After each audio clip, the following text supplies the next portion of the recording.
IRUS was the first robotic conference in any specialty in the world when we started it in 2002. At that time, it really was a one or a two-person show. I did a couple of prostates, Jim Peabody did some, Basangino did a laparoscopic prostatectomy, Mike Harris did a perineal prostatectomy, and that's what it was. It was brand new, a kid on the block. We didn't know where it was going.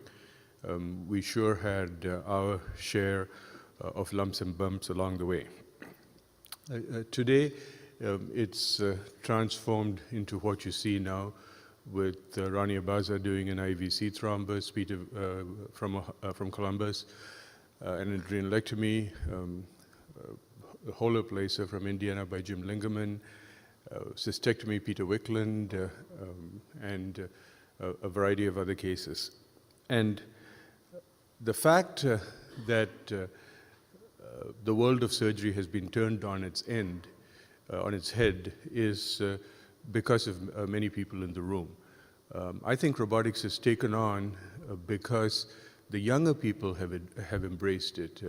People of my generation were very skeptical about this. There's absolute disbelief in robotics. There's also a personal agenda in not believing in it, but truly the Manny Menons, the Peter Scardinos,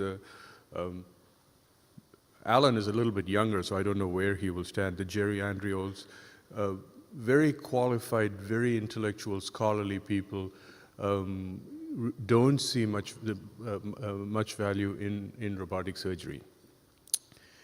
The younger people do. The Jim Porters, the Ashok Hemels, the Alex Motris, the Rani Abazas, and the people who I see here in the room. And it's you who really have forced old codgers like me to reinvent ourselves, to reanalyze ourselves. And some things are obvious. I mean, you don't need a randomized control study to tell you that what you saw yesterday was an improvement in technology. None of this would have been possible without the Da Vinci robot. The Da Vinci robot is a Gulfstream jet. It's expensive, but boy, does it take you where you want to go. And I'd like to thank Intuitive Surgery for being the presenting sponsor. The Vattikuti Urology Institute that I'm the director of, and it's a subtlety. The Vattikuti Urology Institute is distinct from the Vattikuti Foundation and Vattikuti Technologies. We have sponsored this for the last 8 years.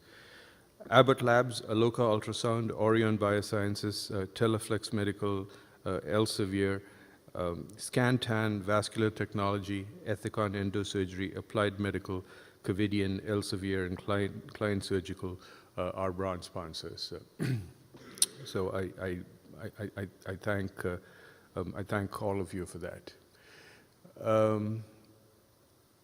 In your handout, there is a rather interesting and reflective article from David Van Rayleigh, who's one of the editors of Time magazine.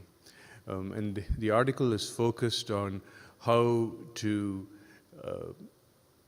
foster innovation at a time when healthcare costs are spiraling out of control. And it was an interesting article. It is one man's perspective. He chose to use robotic surgery as the indicator where you can increase costs, but at the same time increase the quality of care. And I suggested that you look at it. The personal bias, he chose to talk about some of the Henry Ford surgeons, including me. And finally, I'd like to leave you with one statement. In view of recent happenings this week in our neighboring state, in most countries, healthcare is a privilege, healthcare is a right, and bearing arms or the ability to purchase a gun is a privilege. In the United States, purchasing a gun is a right and healthcare is a privilege. Thank you.